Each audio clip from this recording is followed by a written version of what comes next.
అందరికీ జేబీ, అందరికీ నమస్తే అండి. మీడియా మిత్రులందరికీ ఈరోజు ఈ మీడియా సమావేశం ఏర్పాటు చేయడానికి గల కారణం, గత కొన్ని రోజులుగా ఆంధ్ర తెలంగాణలో సంచలనం రేపుతున్న పాస్టర్ ప్రవీణ్ గారి డెత్ మిస్టరీ.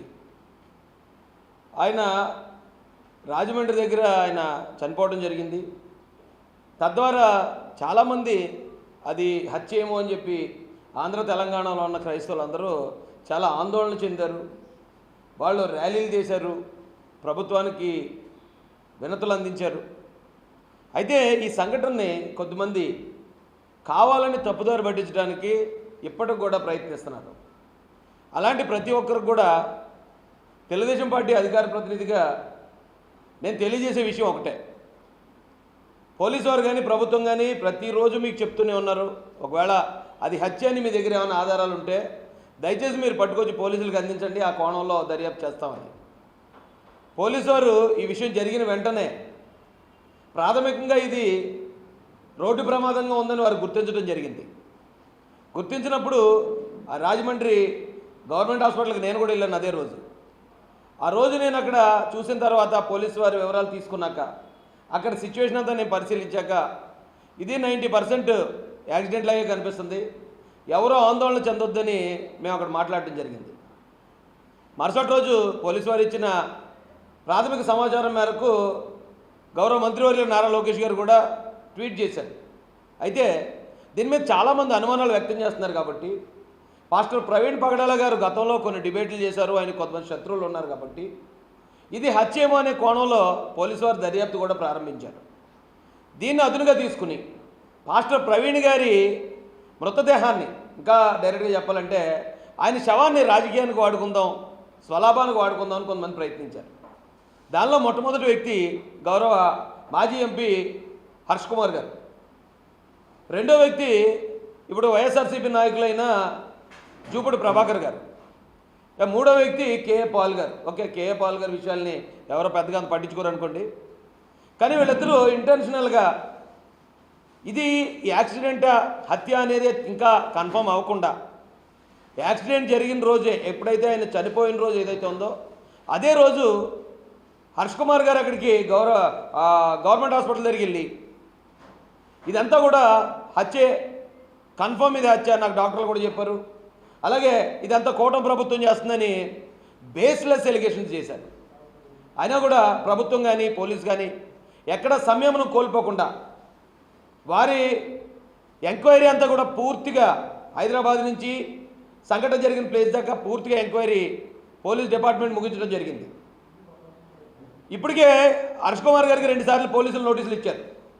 మీరు డైరెక్ట్గా అది హత్యాన్ని కన్ఫర్మ్ చేస్తున్నారు, మీరు పోస్ట్ మార్టం చేసిన డాక్టర్లను బెదిరిస్తున్నారు, పోలీసు వారి మీద బేస్లెస్ ఎలిగేషన్ చేస్తున్నారు, ఇది గవర్నమెంటే చేసింది అంటున్నారు, తెలంగాణలో రీపోస్ట్ మార్టం చేస్తాను అంటున్నారు. మీ దగ్గర ఆధారాలు ఉంటే వచ్చి పోలీసులకు ఇవ్వండి అని చెప్పినప్పుడు హర్ష్ కుమార్ గారికి కొవ్వూరు డిఎస్పీ దేవకుమార్ గారికి ఎంత దూరం ఉందండి?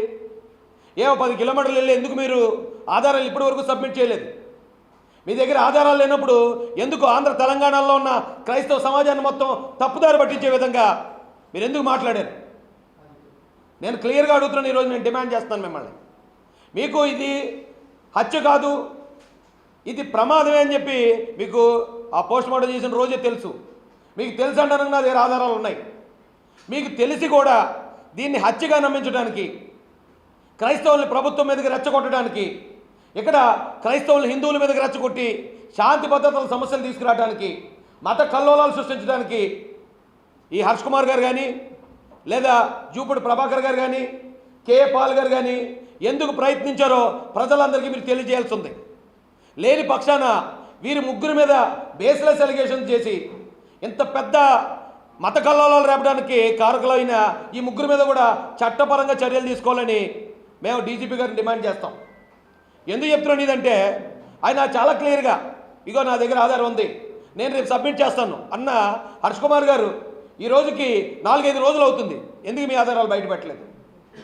మీరు ఎందుకు ఇప్పటి వరకు జనాలు రెచ్చగొట్టారు? ఇది నేను ఈ ఆంధ్ర తెలంగాణలో ఉన్న హిందూ సమాజానికి కూడా నేను రిక్వెస్ట్ చేస్తున్నానండి. ఈ విషయాన్ని హిందువుల మీదకి నెట్టేయాలనో ప్రభుత్వం మీద నెట్టేయాలనో ఇక్కడున్న ఏ క్రైస్తవులు కూడా ప్రయత్నించలేదు. దయచేసి వాళ్ళని మీరు అపార్థం చేసుకోకండి. నలుగురు ఐదుగురు ఎలాంటి అనుమానాలు పుట్టించడం వేరు. ఇంటెన్షనల్గా అనుమానాలు పుట్టించారు ప్రజల్లో. అది హత్య అని చెప్పటం, అది అక్కడ కర్రలు ఉన్నాయి, దాని మీద రక్తం ఉందనేది క్రియేట్ చేశారు, అది ప్రచారం చేశారు. ఆయన 11:42 చనిపోతే 1 గంటన్నరకు ఆయన ఫోన్ నుంచి ఆయన ఆఫీస్ డీటెయిల్స్ అడగడానికి మెసేజ్ వచ్చేదనేది క్రియేట్ చేశారు. వాళ్ళ భార్య గారిని తెలుగుదేశం అధికార ప్రతినిధి అయిన రాజేష్ మహాసేన బెదిరించాడు, బాడీని తీసుకెళ్ళిపోవని బేస్లెస్ ఎలిగేషన్స్ క్రియేట్ చేశారు. ఇవన్నీ క్రియేట్ చేయడంతో పాపం అభంశుభం తెలియని క్రైస్తవులందరూ కూడా దాన్ని నమ్మారు. దాన్ని నమ్మి నిజంగానే ఇది జరిగిందేమో వచ్చా అనుకున్నారు. అక్కడ ఒక అనుమానాన్ని నివృత్తి చేస్తే మరొక అనుమానం పుట్టించడం మొదలుపెట్టారు.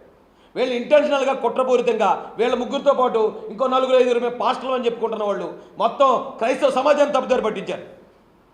ఆ రోజు మొట్టమొదట ఆయన బైక్ ఆయన మీద పడి ఉండటం, అక్కడ ఉన్న సిచ్యువేషను, ఆయనకున్న శత్రువులను చూసిన తర్వాత ప్రతి ఒక్కరికి అది హత్య అనుమానం కలిగింది. అలాగే ఈయన ఇక్కడ కాదు, కొవ్వూరు టోల్గేట్ ముందే ఆయన తడబడుతూ నడుస్తున్నాడు. టోల్గేట్ ముందే ఆయన బైక్ హెడ్లైట్ పని చేయట్లేదు, ఆ టోల్గేట్కి ముందే దాడి జరిగింది అనే అనుమానం వ్యక్తం చేశారు. ఈ అనుమానాలన్నీ వ్యక్తం చేసి జనాల్లోకి పుకార్లన్నీ పంపిస్తూ ఉంటే గౌరవ ఐజీ గారు, గౌరవ ఎస్పీ గారు వచ్చి ప్రెస్ మీట్ పెట్టి వాళ్ళు ఈ హెడ్లైట్ అనేది ఎక్కడ పగలలేదు, పొట్టిపాటి నుంచి ఆయన హెడ్లైట్ లేకుండా వచ్చాడు అనేది సీసీ ఫుటేజ్ ఆధారం చూపించారు. ఇక్కడ బండి పక్కకు దూసుకెళ్ళడం అనేది సీసీ ఫుటేజ్ ఆధారం చూపించారు. ఇలా ప్రతిదీ ఆధారాలు చూపించిన తర్వాత మరొక కొత్త అనుమానం.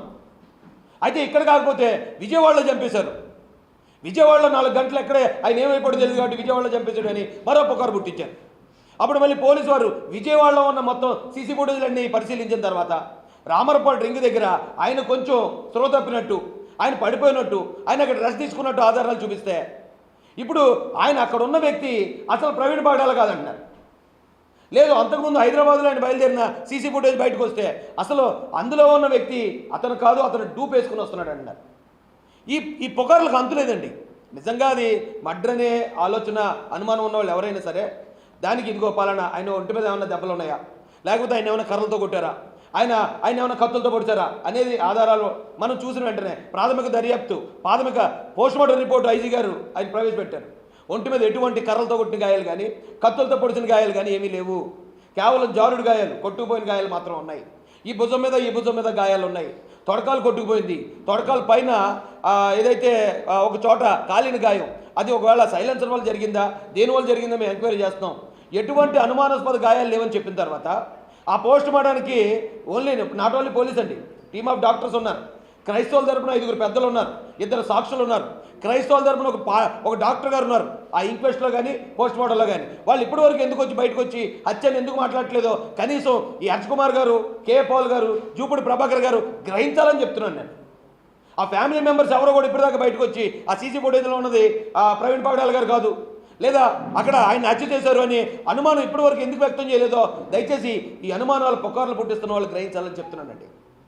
ప్రభుత్వాన్ని ఇంటెన్షనల్గా బ్యాడ్ చేయాలని, ప్రభుత్వం మీద, చంద్రబాబు నాయుడు గారి మీద వీళ్ళకున్న పాత అక్కసు తీర్చుకోవాలని, మత కలహాలు రేపడానికి కూడా ప్రయత్నం చేసిన ఇలాంటి దుర్మార్గుల్ని ఖచ్చితంగా చట్టపరంగా శిక్షించాలి. ఆల్రెడీ రాజమండ్రిలో ఇలాంటి పుకార్లు రేపుతున్న ఒక వ్యక్తిని అరెస్ట్ చేయడం, రిమాండ్కి పంపడం కూడా జరిగింది. ఏది చెప్తే అదే. ఇక్కడ ప్రవీణ్ పగడాల గారిని చూపిస్తే మాస్క్లో ఉన్నాడు ఆయన కాదంటారు. ఒకవేళ డైరెక్ట్గా ప్రవీణ్ పగడాల గారు పేజ్ చూపించినా కూడా లేదు, ఎవరో ప్రవీణ్ పగడాల గారిలా మాస్క్ వేసుకున్నారని పుకార్లు పుట్టించి ఇప్పటికి ఇంకా కూడా క్రైస్తవ సమాజాన్ని తప్పుదోవ పట్టించే పరిస్థితులు ఉన్నాయి. దయచేసి వీళ్ళందరూ కూడా మేము ఒకటే హెచ్చరిస్తున్నాం, మీ దగ్గర నిజంగా ఆధారం ఉంటే మీరు ఇప్పటికే పోలీసులకు వచ్చి చూపించుండేవారు. ఆధారాలు లేకుండా అక్కడ చంపేశారు, ఇక్కడ చంపేశారు, అలా కాదు ఇలా కాదని రకరకాల పుకార్లు పుట్టించి మీరు మత కలహాలు రేపడానికి మీరు చేసిన ప్రయత్నం ఈరోజు ఆంధ్ర తెలంగాణలో ఉన్న క్రైస్తవ, ముస్లిము, హిందూ సమాజం మిమ్మల్ని నమ్మలేదు కాబట్టి ఈరోజు ఇంత ప్రశాంతంగా ఉంది. ఈ ఆంధ్రప్రదేశ్లో ఎప్పుడు కూడా ఈ రకమైన మత కలహాలు ఎప్పుడూ లేవు. అందరూ అన్ని కులాల వాళ్ళు, అన్ని మతాల వాళ్ళు ఇక్కడ అభివృద్ధిని కాంక్షిస్తారు తప్ప ఒక మతాన్ని చంపేయాలి, ఈ మతమే బతకాలనే వాళ్ళు ఎవ్వరు కూడా ఇక్కడ లేరు. కానీ ఇంత పెద్ద కుట్ర చేశారు. ఈ కుట్ర ఈ రోజున ఆంధ్రప్రదేశ్ పోలీసు సమర్థవంతంగా వాళ్ళ ఎంక్వైరీలో ప్రతి ఒక్కదానికి ఆధారం తీసుకొచ్చి ప్రతి ఒక్కదానికి ఎవిడెన్స్ చూపిస్తూ వాళ్ళు ఈ రోజున ప్రజలకి చేసిన మేల్ని ఎప్పటికీ మర్చిపోలేమండి. అన్ని కులాల తరపున, అన్ని మతాల తరపున ఈ ఆంధ్రప్రదేశ్ పోలీసుకు కానీ వెంటనే స్పందించిన నారా లోకేష్ గారికి, నారా చంద్రబాబు నాయుడు గారికి, అలాగే హోంమంత్రి వంగల్పూడి అనిత గారికి కూడా హృదయపూర్వక ధన్యవాదాలు తెలియజేస్తున్నాం. ఖచ్చితంగా ఇలాంటి పుకార్లు ఎవరైనా బేస్లెస్ ఏ ఆధారం లేకుండా పుకార్లు పుట్టించేవారు ఎవరైనా ఉంటే వాళ్ళ మీద కూడా కఠినమైన చర్యలు తీసుకోవాల్సిందిగా పోలీసు వారిని కూడా మేము డిమాండ్ చేస్తూ నేను ముగిస్తానండి. Thank you very much. Hit TV app ఇందులో short news, live news, entertainment shows, movies, digital magazines తో పాటు మీ జిల్లా వార్తలను కూడా ఫ్రీగా చూడొచ్చు. అంతేకాదు కేజీ నుంచి పీజీ వరకు విద్యార్థులకు స్కాలర్షిప్ కూడా అందిస్తున్నాం.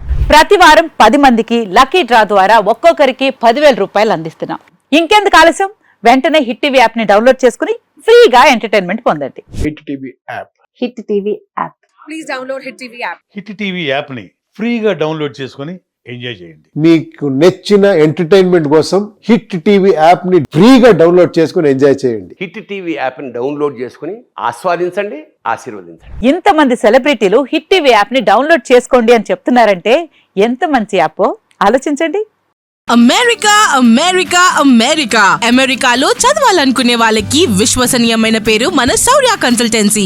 UK లో 1 year masters. UK లో 1 year masters. 2 years work permit up to 5 years visa. Contact Saurya Consultancy. Contact 89851 89851.